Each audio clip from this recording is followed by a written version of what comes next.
Bismillahirrahmanirrahim. Alhamdulillahi rabbil alamin wassalatu wassalamu ala rasuli rabbil alamin nabiyyina wa habibina wa qudwatina Muhammad ibn Abdullah wa ala alihi wa sahbihi wa man sar ala nahjihi wa ihtada bihadihi wastanna bisunnati ila yaumiddin, amma ba'd. Alhamdulillah, para jemaah sekalian, muslimin dan juga muslimat. Assalamualaikum warahmatullahi wabarakatuh. Alhamdulillah, kita panjatkan setinggi-tinggi kesyukuran kita kepada Allah Azza wa Jalla kerana dengan limpah kurnia yang tidak putus-putus, dengan nikmat yang diberi kepada kita yang sentiasa dicurahkan, kita dapat meneruskan kehidupan kita sampai ke saat ini dan kita dapat meneruskan pengajian kita dalam tafsir surah Taha. Tafsir surah Taha, surah yang ke-20 dalam juzuk yang ke-16. Sambungan perbincangan kita ayat yang ke-124. Ayat 124. Bagi jemaah yang ada tafsir pimpinan Jawi, muka surat 657. Muka surat 657. Kita baca beberapa ayat, kemudian kita pergi kepada perbincangannya insya-Allah.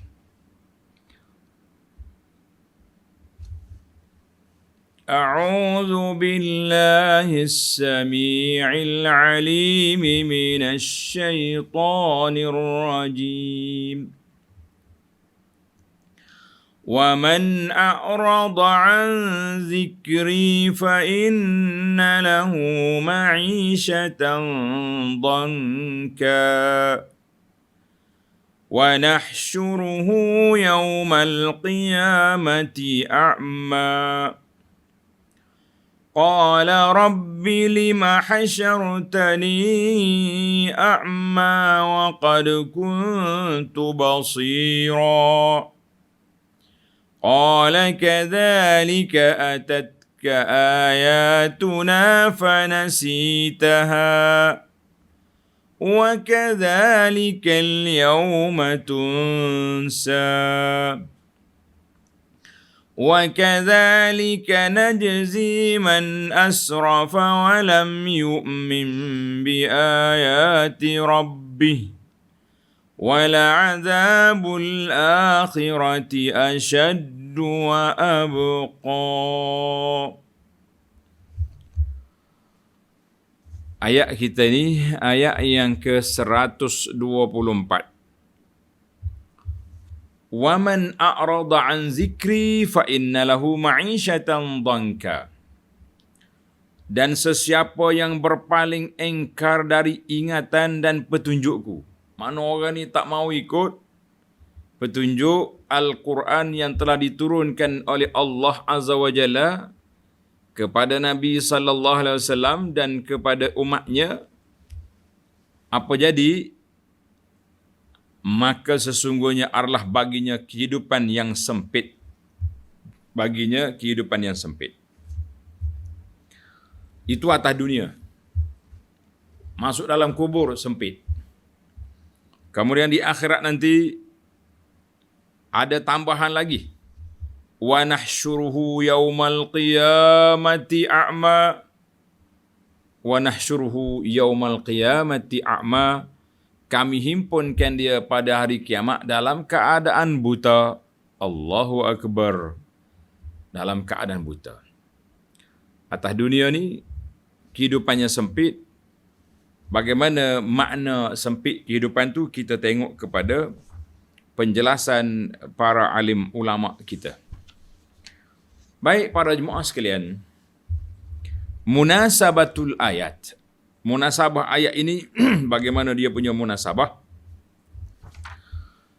Allah SWT dalam ayat yang lepas, tengok ayat yang ke-123, apabila Nabi Adam alaihissalam bersama dengan zaujah dia Hawa, nenek kita, telah turun dari syurga ke bumi. Allah SWT peringatkan bahawa ba'dukum li ba'din adu. Sebahagian kamu dengan yang lain bermusuhan. Ada di kalangan umat ini bermusuh sama sendiri. Ada dia bermusuh dengan orang lain. Maknanya permusuhan itu terjadi. Kemudian Allah beri pedoman, garis panduan supaya kita hidup selamat. Macam mana? Fa imma ya'tiyannakum minni huda. Kemudian jika datang kepada kamu petunjuk dariku melalui lidah Nabi sallallahu alaihi wasallam, melalui lidah para anbiya alaihimus salatu wassalam, famanittaba'a hudaya fala yadhillu wa la yashqa.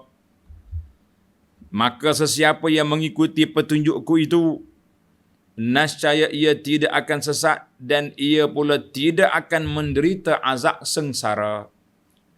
Jadi dalam ayat yang lepas 1, 2, 3 Allah SWT telah memberi jaminan manittaba'al huda. Siapa dia ikut petunjuk, siapa dia ikut pimpinan, siapa dia ikut jalan yang telah digariskan oleh Allah Azza wa Jalla melalui Al-Quran dan juga melalui sunnah Nabi sallallahu alaihi wasallam, la yadhillu, mereka tidak akan sesat, wala yashqa, dan tidak akan celaka.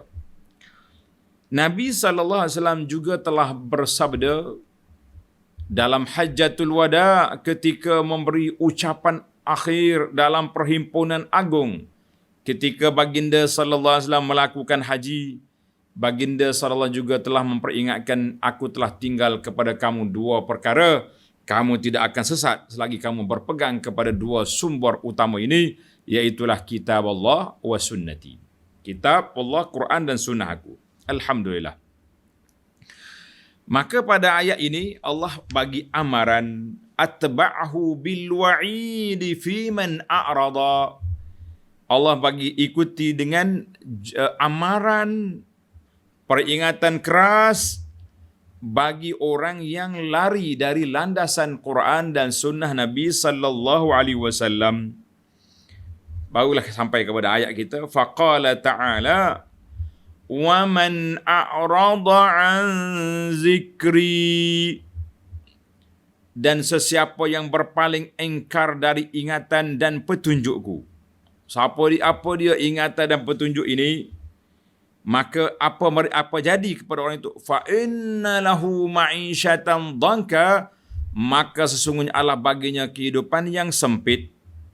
Siapa dia lari daripada landasan petunjuk Al-Quran dan Sunnah, maka mereka akan hidup dalam keadaan sempit, walaupun nampak dia hidup luas, sebenarnya tak luas.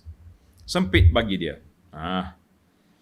Kata di para ulama, man a'rada an kitabi, zikri, ingat peringatanku, dengan makna kitabi, siapa dia lari, tidak mengikut petunjuk yang terdapat dalam kitab aku, iaitulah Al-Quranul Karim. Aniz zikri allazi anzaltuhu, daripada peringatan yang aku turunkan kepada kamu, daripada peringatan yang aku turunkan kepada kamu, iaitulah Al-Quranul Karim.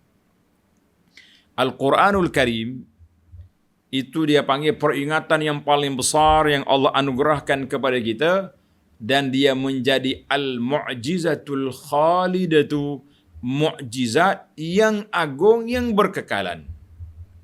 Dalam surah Taha ini kita sudah bincang tentang mukjizat agung Nabi Musa alaihissalam, iaitulah tongkat.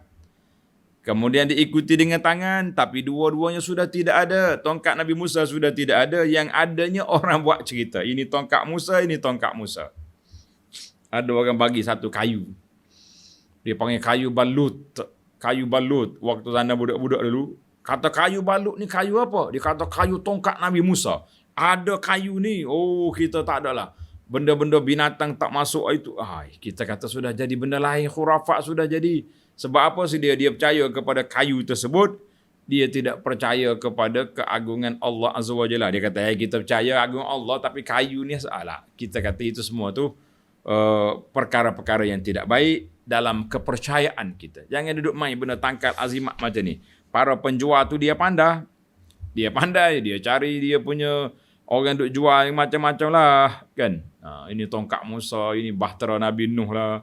Macam-macam sampai ke kampung kita pun orang bawa mari pameran nak tunjuk tongkat. Kita kata Masya Allah, tasbih kayu bahtera Nabi Nuh sampai 1,000 dia punya harga. Baik. Kita pergi pada tafsir kita. Waman a'rada an kitabi. Siapa dia lari daripada ikut kitab aku. Maknanya kita telah mengatakan bahawa kitab Al-Quran ini mukjizat Nabi SAW yang berkekalan. Bagaimana cara a'rad? Bagaimana cara mereka lari? Para ulama di sini menggariskan a'rada dengan makna lari daripada Al-Quran itu bagaimana cara? Yang pertama sekali, golongan yang paling dahsyat lari daripada Al-Quran ini, iaitulah puak-puak kafir yang langsung tidak menerimanya. Yang langsung tidak menerima, itu dia panggil orang lari. Orang lari. Mana dia mendustakan terus Al-Quran. Itu dia panggil kemuncak dia punya a'rad. Kemuncak dia punya lari. Yang kedua, man a'rada 'anil huda al-munazzal. Dia terima Quran. Dia tidak mendustakan Quran. Bahkan Al-Quran diperlukan dalam hidup dia pada waktu-waktu tertentu. Khususnya surah Yasin. Kan? Kalau ada penyakit ke, ada apa saja nak buka dia punya kilang besar, Yasin dulu. Tetapi a'rada 'anil huda, mereka tak terima, tidak pakai petunjuk panduan hidup yang digariskan dalam Quran. Yang halal haram dalam Quran tidak dipedulikan. Yang dipedulikan, Al-Quran itu dijadi sebagai bacaan rasmi. Kita kata ini pun satu kumpulan. Ada lagi orang kumpulan lain lagi, dia ambil Al-Quran sebahagia, separuh-separuh dia terima, separuh tak terima. Ada orang pula ambil Al-Quran ini untuk dijadikan jampi serampah. Kan? Sehingga peringkat nak balik kampung, nak langgar PKP ni pun guna ayat Quran juga, macam-macam dia punya cara. Kita mengatakan la famanittaba'a hudaya, siapa ikut petunjuk Al-Quran, maknanya bimbingan Al-Quran yang komprehensif, yang lengkap daripada akidahnya, daripada ibadatnya, muamalatnya, dan akhlaknya, dan perhubungan di antara peringkat antara bangsa, dia panggil ahkamus siyar, terdapat dalam Al-Quran Karim. Kita mengatakan siapa dia berpegang dengan Quran bahagia. Siapa dia berpegang dengan sunnah Nabi SAW, itulah manusia yang bahagia. Maka di antara orang yang lari daripada Quran ini, lam yatadabbarhu, dia baca, mengaji dia, taranum dia, tapi tidak mengambil tadabbur, tidak ambil pelajaran untuk memahami Al-Quran.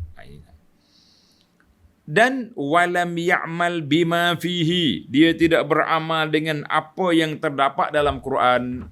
Kita kata wal'iyazubillah, ini di antara perkara yang menakutkan kita. Ini kita terima Al-Quran tapi dia panggil separuh-separuh saja. Sebagaimana kata Syekh Al-Fudail Ibn Iyad rahimahullah, dia kata Allah Ta'ala turunkan Al-Quran untuk diamalkan. Fattakhazu tilawatahu amala, maka akan ada sekumpulan manusia ni, dia berhenti setakat baca saja. Awak beramal dengan Quran? Beramal. Mana bukti? Saya dah baca Quran. Habis? Tak bagus baca? La, kita mengatakan dia baca Quran, kita kata Alhamdulillah, sebab orang yang baca Quran ni, orang sudah masuk kepada peringkat yang pertama, nak memahami Quran dengan baca. Kemudian kita jangan berhenti setakat baca saja. Kita naik pada taraf yang kedua, iaitulah memahami isi Al-Quran melalui tadarus, melalui tafsir dan melalui kelas tadabbur Quran. Kemudian kemuncak daripada seluruh itu, kita nak beramal dengan isi kandungan Al-Quran. Kita kata itulah fungsi Al-Quran. Baik, orang ni tak tadabbur. Orang ni tidak beramal dengan Quran. Orang ni jadikan Quran sebagai perhiasan-perhiasan. Dia jadikan Quran sebagai acara rasmi saja. Kita tengok kadang-kadang majlis rasmi pembukaan. ustaz dengan samping dengan songkoknya pergi baca Quran. Selepas daripada songkok ustaz belum cabut lagi, dah mula program lain dengan lompat-lompat. Kita kata janganlah. Jadi Al-Quran jadi satu agenda main-main. Maka orang yang begitu sikap dia dengan Quran, tuan-tuan boleh tengok dalam wacana saya tentang bagaimana manusia berinteraksi dengan Quran. Baru ya kita bersama dengan Markas Tadabbur Center, saya dah bagi sedikit tazkirah tentang 7 kumpulan manusia yang hajrul Quran, yang lari daripada landasan sebenar Al-Quran. Tuan-tuan boleh tengok dalam rakaman kita. Alhamdulillah. Baik para jemaah sekalian, di sini kita ringkas sajalah. Kalau itulah cara kita, tidak tadabbur, tidak beramal dengan Quran, maka Allah bagi amaran keras di sini. فَإِنَّ لَهُ مَعِيشَةً ضَنْكًا. Maka sungguhnya Allah baginya kehidupan yang sempit. Dia akan sempit hidup dia. Macam mana kita nak memahami kehidupan sempit? Sehingga para ulama tafsir berbeza pandangan. Dia kata, dalam hidup dia ni sempit dalam kehidupan, para ulama bincang. Dia kata macam mana kita nak faham masalah sempit di sini? Sebab ada orang yang kafir, yang tak beriman dengan Quran, tapi mereka relax ya. Besar rumah, bisnes, hidup dia tak berjalan dengan kereta, dia berjalan dengan kapal terbang contohnya. Bagaimana kita kata sempit? Maka di sini para ulama mengatakan sempit. Walaupun dunia dia luas, tetapi sempit dada dia tentang Allah, sempit dada dia tentang keimanan, dan mungkin mereka walaupun hidup begini, tapi hidup dalam keadaan stres. Tidak tenang sebab mereka tidak beriman kepada Allah Azza wa Jalla. Itu atas dunia. Kita nampak macam dia relax, tapi dia hari-hari duk buat perancangan, duk buat strategi, duk buat konspirasi sana sini. Semata-mata kerana nak besarkan dia punya bisnes, kerana macam mana dia nak lariskan dia punya kartel-kartel yang hebat. Dia terpaksa kena beli orang ni, beli pegawai ni, macam-macam dia punya. Yang penting hidup dia tak tenang lah. Kalau terdedah buka rahsia, sekali pergi mahkamah sudah 50 pertuduhan sudah dibuat. Sebab itu dia panggil ma'isyatan dhanka, orang yang hidup tidak ikut panduan yang digariskan oleh Allah Azza wa Jalla. Baik. Wa ba'da mautihi fil barzakhi, kata di para ulama, dhanka di sini sempit kubur dia, wal iazubillah. Masuk dalam kubur sempit. Wa fi ma'adihi fil akhirah, apabila dia kembali balik di akhirat esok, apa jadi? Di sana sudah lebih dahsyat lagi daripada itu. Baiklah. Kita mengatakan sempit hidup di dunia, sempit dari sudut dadanya, sempit dari sudut kuburnya, dan sempit kehidupan dia di akhirat, wal iazubillah. Semua itu kita minta berlindung dengan Allah Azza wa Jalla. Baik. Apa jadi di akhirat? Wa nahsyuruhu yawmal qiyamati a'ma. Dan kami akan himpun dia daripada kiamat dalam keadaan buta. Di sini ulama kita cerita, buta sungguh ke buta mata hati? Tengok nota 928 di bawah. Sesiapa yang berpaling engkar dari ingatan dan petunjuk Allah Azza wa Jalla, maka ia akan mengalami kehidupan yang sempit dalam dunia. Yakni, ini kita kata sempit di sini, walaupun harta dia banyak, tetapi mereka hidup dalam resah gelisah. Tidak tenteram jiwanya. Tidak tenteram jiwa dia. Macam mana? Konspirasi sana, konspirasi sini. Kartel sana, kartel sini, bahasa sekarang kan. Kartel dia panggil. Maknanya banyak macam-macam. Tapi kadang-kadang satu-satu kartel tu nak terdedah lama juga. Dan macam-macam lah kita. Atau ia akan menderita azab dalam kubur. Sebagaimana yang diterangkan dalam hadis Nabi SAW. Dan di akhirat pula ia akan dihimpunkan bersama-sama makhluk-makhluk yang lain. Dalam keadaan buta. Yakni meraba-raba dalam kesesatan seperti keadaan dunia, atau meraba-raba dalam azab, tak tahu nak pergi ke mana. Kita kata wal iazubillah. Jadi buta tu buta sungguh atau buta tak nampak dia punya hujah. Wallahu alam. Ulama tafsir kata dua-dua tu boleh pakai. kita kata wallahu alam, yang penting kita tak nak jadi kumpulan buta. Buta di dunia, buta di akhirat, lagi dahsyat. Kemudian dia tanya balik. Dia tanya Allah atau dia tanya malaikat. Tanya Allah atau tanya malaikat, dia kata apa? Tengok ayat 125. Qala rabbi lima hashartani a'ma wa qad kuntu basira. Ia berkata, wahai Tuhanku, mengapa engkau himpunkan daku dalam keadaan buta? Padahal aku dunia dulu jelek. Allah. Tuan, ya Rabbi, saya atas dunia dulu jelek. Kenapa buta sekarang ini? Na'udzubillah. Allah jawab. Tengok 126. Mu tak payah duk komplain banyak-banyak lah. Mu ingat apa yang kamu buat atas dunia dulu. Qala kadzalika atatka ayatuna fanasitaha wa kadzalika al-yawma tunsa. Allah berfirman, demikianlah keadaannya.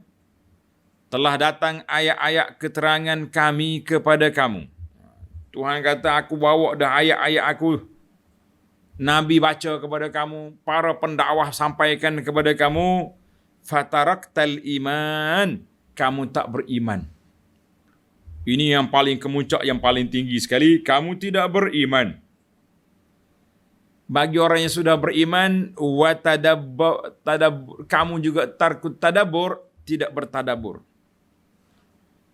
Kamu terima Quran, tapi dijadikan sebagian bacaan-bacaan saja. Wa a'radta 'anil 'amali biha, kamu tak beramal dengan dia. Mengaji Quran daripada kecil. Kamu dengar khatib baca atas mimbar. Kamu dengar pentazkirah baca di meja kuliah. Kamu dengar forum perdana, tanyalah ustaz dalam TV. Riba haram. Rasuah haram. Jelas dalam Quran tentang riba. Rasuah mungkin dia sebut secara umum. Wala ta'kulu amwalakum bainakum bil batil. Kemudian disarahkan oleh Allah hadis. Sudah baca Quran, tak ada cerah. Atau orang tak ada cerah lagi. Duduk di mana? Duduk di pusat-pusat keuangan riba. Kita nak kata apa? Tahu, tak beramal. Buta orang ni. Allah kata apa? Aku dah bagi kepada kamu peringatan fanasitaha. Dengan mana kamu lupa nak beramal dengan dia. Kamu lupa nak beramal dengan dia. Akhir kali di akhirat dia kata apa? Kenapa kamu buta? Kenapa kami buta ya Rabbi? Kenapa kami buta? Allah ungkit balik. Aku dah cerita kepada kamu halal haram, kamu langgar. Hari ini kamu jadi manusia buta, wal'iyazubillah. Baik. Maka Allah kata apa? Wa kadzalikal yawma tunsa. Dan demikianlah engkau pada hari ini dilupakan serta ditinggalkan, wal'iyazubillah. Kamu akan ditinggalkan daripada mendapat pertolongan Allah Azza wa Jalla. Sebab apa? Sebab kamu meninggalkan Quran pada waktu hidup kamu. Allahu Akbar. Tengok nota di bawah. 929, yakni dilupakan serta ditinggalkan dalam keadaan buta dan di dalam azab seksa yang sangat sengsara, wal'iyazubillah. Maka di sini para ulama tafsir ada berbincang sedikit tentang orang yang hafal Quran kemudian dia lupa. Macam mana? Ini banyak di kalangan kita kan. Siapa dia hafal Quran kemudian dia lupa. Dia lupa tu sebab apa? Macam-macam lah sebab kelupaan tu. Tadi saya dah sebut, tadi ada 7 kumpulan yang al-hajrul Quran, yang lupa kepada Quran. Dia lupa dengan sebab apa? Dengan sebab dia tak ulang kaji, dengan sebab dia sibuk dengan dunia. Dia hafal Quran. Tapi dia sibuk dengan dunia yang menyebabkan dia terlupa nak ulang kaji Quran. Maka kita mengatakan ada hadis, tapi hadis tu dhaif yang menyebut tentang siapa dia hafal Quran kemudian dia terlupa. Orang ni kena azab gini-gini. Kata di para ulama hadis itu tidak sahih. Maka ayat ini tidak masuk, wa'id ini tidak masuk di bawah kumpulan orang yang hafal Quran kemudian dia terlupa. dia ataupun nisyanu lafzil Quran, dia lupa lafaz Quran tapi dia masih ingat lagi isi kandungan Quran, maka itu juga walaupun perbuatan itu tak bagus, tak sepatutnya orang hafal Quran ni dia lupa balik, tapi apa boleh buat, kita nak kata lara dengan dunia dengan sebagainya, itu sebab-sebab lah kan. Tuan-tuan boleh tengok dalam 7 sebab yang kita sebut tadi, di antaranya sebab sibuk dengan dunia. Sebab tu kita tengok sebahagian daripada imam-imam, ustaz-ustaz kita ni, alhamdulillah mereka hafal Quran. Tapi bila terjebak dengan skim-skim yang tertentu, dia duk sibuk dengan skim ni, dia tak sebut lagi dengan skim hafalan Quran, walaupun di belakang nama dia ada Al-Hafiz. Sebab itulah saya nasihatlah kepada pelajar-pelajar kita supaya jangan tulis Al-Hafiz. Jangan tulis Al-Hafiz. Sebab apa? Tulis Al-Hafiz ni ada unsur tazkiyatun nafs, unsur nak menaikkan taraf jiwa sendiri. Tapi bila kita suruh baca Quran, tak ingat pun. Jadi tak perlulah anak-anak kita di ma'had tahfiz duduk sibuk dengan Al-Hafiz di belakang nama dia. Tulis nama cukup. Tak payah Al-Hafiz. Tapi kalau betul-betul dia hafal, orang sendiri panggil Al-Hafiz. Sebab kita ni ramai di kalangan kita bukan Al-Hafiz tapi Al-Habis. Mana dia habis khatam sekali lalu, selibah dia di ma'had tahfiz, kemudian dia tak ulang balik, maka dia jadi Al-Habis. Dia boleh sijil Al-Habis tapi dia tak ada sijil Al-Hafiz. Wallahu alam. Semoga Allah Ta'ala bantu kita, anak-anak kita menjaga hafalan Quran dan beramal dengan Al-Quran insya-Allah. Baik para jemaah sekalian, orang yang lupa nak beramal dengan Quran, lupa dengan hukum Quran, Allah Ta'ala lupakan dia di akhirat. Jadi alhamdulillah para ulama tafsir kata tak termasuk di kalangan orang yang terlupa bila dia hafal, dia lupa balik. Kita banyak juga kan, kita hafal berapa juzuk kemudian terlupa balik, dilupai dengan sebab tidak murajaah dan sebagainya. Baiklah para jemaah sekalian, ayat yang ke-127. Wa kadzalika najzi man asrafa wa lam yu'min bi ayati rabbih wa la'adzabul akhirati ashaddu wa abqa. Dan demikianlah kami membalas orang yang melampaui batas. Melampaui batas di sini dengan mana apa? Lari daripada landasan Al-Quran. Tak mau terima petunjuk Al-Quran. Itu dia panggil, ataupun langgar hudud Al-Quran. Quran kata setakat ni dia boleh pergi. Lepas pada ni riba. Lepas pada ni rasuah. Lepas pada ni haram. Dosa. Langgar. Maka itu dia panggil orang yang langgar. Siapa dia langgar? Melampaui batas dan tidak beriman kepada ayat-ayat keterangan Tuhannya, wal azabul akhirati ashaddu wa abqa, dan demi sesungguhnya azab akhirat itu lebih berat dan lebih kekal, nak berbanding dengan mana? Dengan azab di dunia.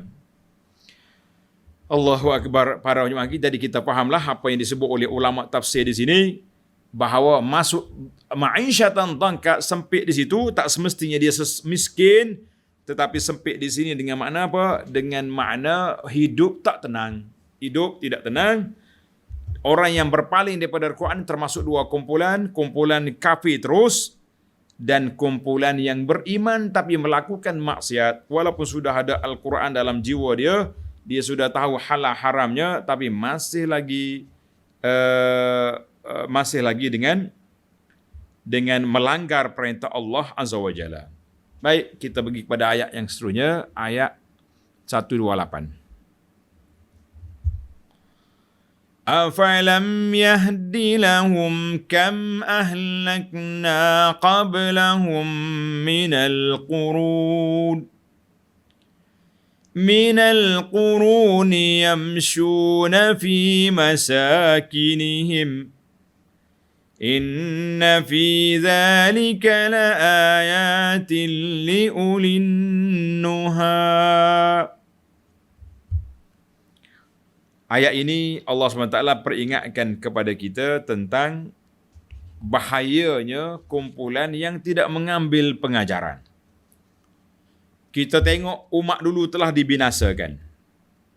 Halakul umam, dengan sebab maksiat, penderhakaan terhadap Allah Azza wa Jalla. Tapi kita yang beriman dengan Quran, beriman kepada Allah, beriman kepada Nabi SAW, kadang-kadang tidak mengambil iktibar. Ataupun orang kafir itu langsung tak ambil iktibar dengan kawan-kawan dia yang telah binasa. Tengok Tuhan kata apa? Awalam yahdilahum afalam yatabayyan. Adakah tidak jelas? Dalam tafsir kata, adakah tersembunyi? Maknanya belum jelas lagi kepada mereka, puak kafir. Kam ahlakna qablahum minal qurun. Berapa banyak kami telah binasakan dari kaum-kaum yang terdahulu dari mereka. Siapa dia kaum-kaum dulu ni? Kalau bagi orang Arab ke, bagi orang Quraisy lah, kan? Bagi orang Quraisy ni yang jelas bagi mereka siapa? Kaum Ad, kaum Samud. Sebab apa? Sebab mereka mengembara rihlatus syita'i was saif. Pengembaraan musim panas, pengembaraan musim sejuk ke Yaman, ke Syam. Nak pergi ke Yaman dia tengok kaum kaum Ad. Dia nak pergi ke Syam dia tengok kaum Samud. Biar Samud di mana? Kaum Nabi Saleh. Maknanya mulalu. Tengok kesan tu ada. Ini di antara hikmah kenapa kesan-kesan peninggalan itu masih wujud. Contohlah kaum Samud. Sekarang ni satu bandar di Arab Saudi masih lagi di bawah Gubernur Madinah, nama dia Mantiqah Al-Ula. Mantiqah Al-Ula ataupun terkenal dengan nama Madain Saleh. Suatu bandar waktu ana duduk di sana dulu, ana letak meter kereta ni, kilometer, kita kosongkan, kemudian ana pusing. Pusing berjalan bandar Diyar Samud dengan anak-anak kita. Lebih kurang 12 kilometer. Ni, kita pergi pusing tengok dia punya peninggalan, bangunan, bukit-bukit yang dia ukir, yang dia pahat, yang dia tebuk tu. Jalan-jalan. Rupanya bandar ni 12 kilometer. Itu dengan meter kereta lah. Mana kita pusing. Kita kata luas bandar dia. Maknanya sampai, dan di sana juga satu mahattah, stesen kereta api, mari daripada Syam lagi ke Madinah, lalu ikut tu. Tapi dia tak buatlah stesen tu dalam tempat orang kena laknat tu, dia buat tepi tu. Mana dalam kawasan tu luas. Untuk apa? Mu ni puak kafir, lalu ikut ni, mu tak fikir. Kita yang mari kamu ni, lalu ikut ni juga tak fikir, sebab tu kita berani langgar SOP ataupun PKP syariat. Ini juga bahaya kan, kalau saya boleh guna istilah ni lah. Sebab istilah ni yang kita kenal sehari dua ni, PKP, SOP. Kan? Allahu Akbar, PKP, SOP. Maka itu hak dunia pun kalau langgar, kena 3,000, kena 50,000. Tapi kalau langgar SOP yang Allah Ta'ala gariskan dalam Quran, bukan 5,000, ma'isyatan dangka, hidup sempit atas dunia, masuk dalam kubur lagi sempit, di akhirat lagi dahsyat. Wal'iyazubillah. Baiklah para jemaah sekalian. Tuhan kata berapa banyak sedang mereka sekarang berulang alik melalui tempat-tempat tinggal kaum itu. Kaum Samud, kaum Ad. Inna fi zalika la ayatin liulin nuha. Sesungguhnya pada yang demikian ada tanda-tanda untuk mengambil iktibar bagi orang-orang yang berakal fikiran. Tuhan kata ulin nuha, orang ada akal yang cerdik, dia mengambil iktibar. Orang yang tak menggunakan akal dia tak ambil iktibar. Dia lalu saja, tengok saja. Zaman kita hari ni tak apa nak guna mana, dia guna apa? Guna apa? Dia guna selfie je lah. Tengok cantik bukit ni, selfie. Kita ni ada dua mazhab. Satu dia panggil mazhab selfie, yang kedua mazhab WhatsApp. Mula-mula selfie, masuk WhatsApp. Habis cerita. Pengajaran iktibar tak ambil juga. Kita kata Masya Allah, Tabarakallah. Pengajaran dan iktibar tidak ambil juga. Kita kata Masya Allah. Baik, para jemaah sekalian, tengok nota di bawah 930. Yakni mengapa kaum kafir musyrik masih berdegil dan mendustakan agama Allah yang dibawa oleh Nabi Muhammad sallallahu alaihi wasallam kepada mereka. Kenapa? Sedang mereka sekarang berulang alik melalui negeri-negeri yang telah dibinasakan oleh Allah, dan mereka dapat melihat bekas-bekas peninggalan kaum penderhaka yang telah binasa itu. Tengok, tapi ambil gambar je lah. tak dapat pengajaran, tak dapat iktibar, kita kata inilah satu kerugian yang sangat besar. Kerugian yang sangat besar. Kita hari ini sama juga. Ana tengok ramai di kalangan kita ni, dia panggil peng-share. Peng-share ni, orang yang dia jumpa aja dia akan share. Dalam grup habis. Kadang-kadang hari-hari dia duduk share benda sama dalam grup dia. Orang Kelantan kata sombak handphone orang. Dia punya share. Kan? Kita duk share video orang mati dalam berbagai-bagai keadaan. Orang tengah menyanyi, rebah. Orang tengah ni mati. Orang tengah solat, tengah sujud, tak bangun. Kita kata pelbagai. Cuma kita yang duk share video-video macam ni, apa perasaan kita? Adakah memberi keinsafan, memberi kesedaran kepada kita, atau sekadar boleh suka-suka je? Jadi kalau kita boleh menjadi kesedaran, kita tengok orang mati macam ni menakutkan kita, menambahkan kekuatan kita untuk beribadat, kita kata berfaedah. Hati kita ulin nuha. Tapi kalau tengok sekadar nak selfie je, apa boleh buat? Itu je lah yang kita dapat. Wal'iyazubillah. Baik, kita pergi kepada ayat 129. ولولا كلمة سبقت من ربك لكان لزاما وأجل مسمى. Dan jika tidaklah kerana telah terdahulu kalimah Tuhanmu, wahai Muhammad sallallahu alaihi wasallam, dan satu tempoh yang ditentukan, nascaya balasan jenayah mereka sudah semestinya berlaku cash atas dunia. Tapi Allah dah janji. Tengok nota di bawah 1931, panjang sekali nota ni. Dia kata apa? Wa tammat kalimatu walaula kalimatun sabaqat min rabbika. Apa makna kalimah Allah yang telah tersebut, yang telah terdahulu? Ialah janjinya dalam Al-Quran, ayat 33 suratul Anfal, yang bermaksud, dan tidak sekali-kali Allah akan menyeksa mereka sedang engkau, wahai Muhammad sallallahu alaihi wasallam, ada bersama mereka. Wa ma kana Allah ma'azab wa anta fihim. Dan Allah Ta'ala tidak seksa sedang Nabi ada bersama mereka, dan Allah Ta'ala tidak seksa sedang mereka beristighfar. Maka, dan tempoh yang ditentukan oleh Allah itu pula ialah yang diterangkan dalam ayat 46 surah Al-Qamar. Artinya bahkan saat hari kiamat itulah waktu yang dijanjikan kepada mereka untuk menerima azab. Baik, dua ayat. Ayat penangguhan azab. Dan ada kumpulan yang memang kena azab. Bagaimana kita nak faham? Tengok nota di bawah kesimpulannya. Kaum kafir musyrik yang telah menentang Nabi Muhammad sallallahu alaihi wasallam tidak dibinasakan di dunia sehingga punah ranah. Mana macam kaum Samud, macam kaum Saleh, kaum Nabi Lut, hancur habis. Kaum Nabi Nuh. Tapi umat Muhammad tidak. Beberapa orang yang kena. Seperti yang terjadi kepada kaum-kaum Ad, Samud dan lain-lain yang menentang Nabi masing-masing. Tetapi mereka diberi tempoh hingga hari kiamat. Ada di kalangan kafir lawan Nabi tak mati. Tunggu dia masuk ke kubur, dangka, kemudian hari kiamat. Hal ini ialah satu penghormatan kepada Nabi sallallahu alaihi wasallam dan satu peluang yang baik yang telah diberikan kepada kaum musyrik Quraisy. Akhirnya ramai di antaranya yang telah memeluk Islam semasa Nabi hidup. Bila? Waktu pembukaan kota Mekah.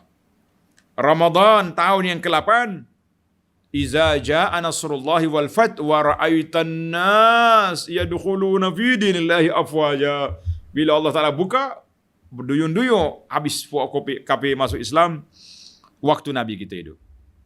Dan telah melahirkan keturunan-keturunan yang mengembangkan Islam selepas daripada itu, maka kita janganlah nak gopoh-gopoh cepat-cepat, nak suruh binasakan orang yang menentang Islam. Sebab apa? Sebab kita nak relax-relax, kita kata tak.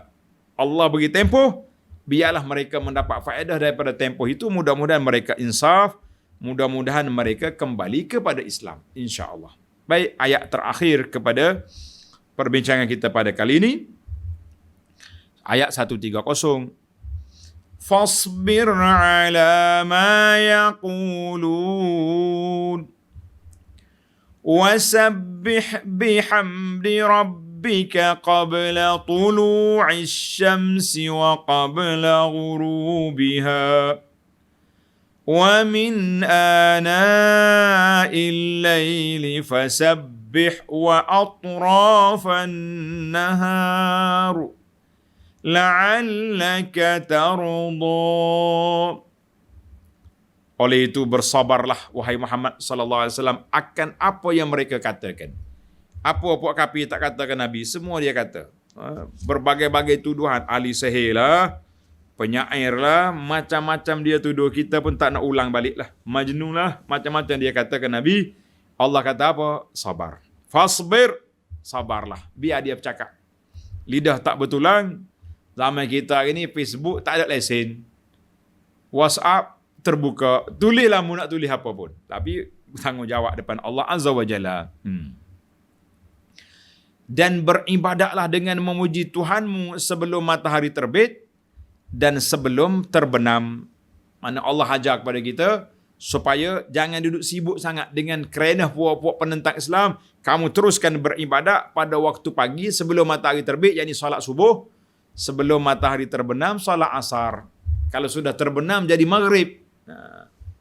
Ada orang tanya, kenapa tidak maghrib? Maghrib tu matahari dah terbenam. Ini qabla ghurub.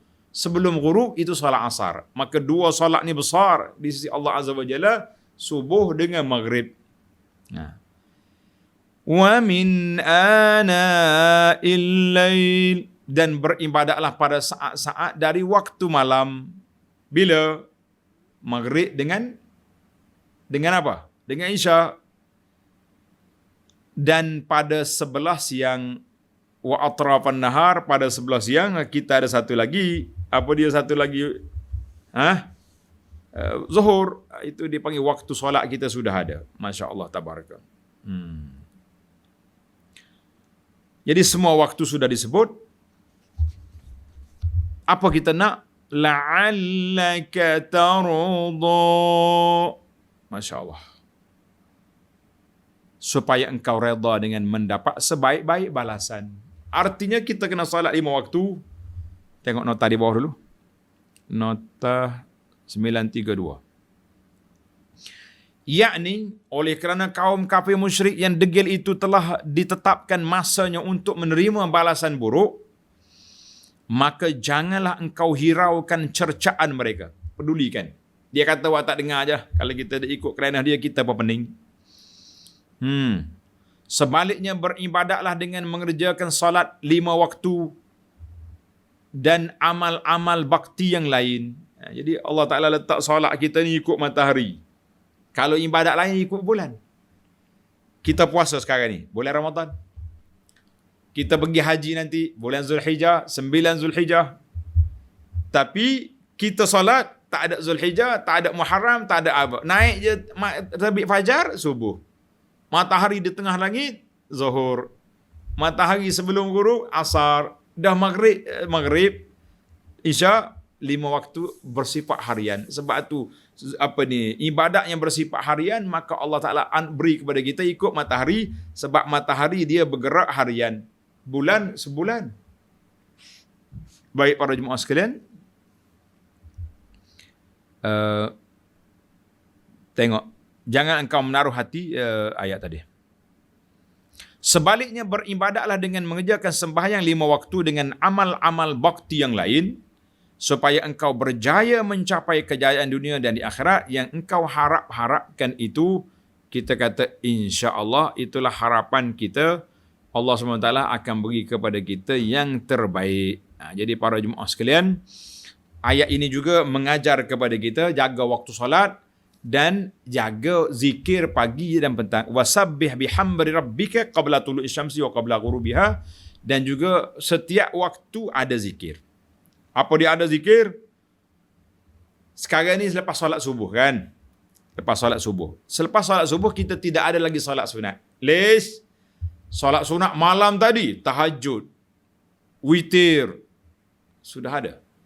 Lepas solat subuh, kamu duduk sini, Apa nak buat? Kita baca zikir pagi petang. Mana buku zikir? Saya dah tulis buku zikir pagi petang. Ada yang tulis dengan tulisan Rumi, dia punya terjemah, dan ada yang tulisan Jawi. Mudah-mudahan para jemaah dapat mendapat manfaat daripada buku-buku zikir yang kita tulis ni. Tujuannya apa? Saya nak ajar kepada jemaah supaya kita sentiasa zikir. Selepas solat asar sekali lagi, dalam ini edisi Jawi. Edisi Jawi ni ada PDF. Ana dah bagi dalam grup-grup kuliah kita ni, sudah dibagi, ataupun tuan-tuan boleh ambil di Facebook kita, link dia ada. Alhamdulillah kita dah bagi semua apa yang mampu kita bagi kepada jemaah. Tujuan kitanya supaya maklumat ini sampai, ibadat ini dapat dilakukan.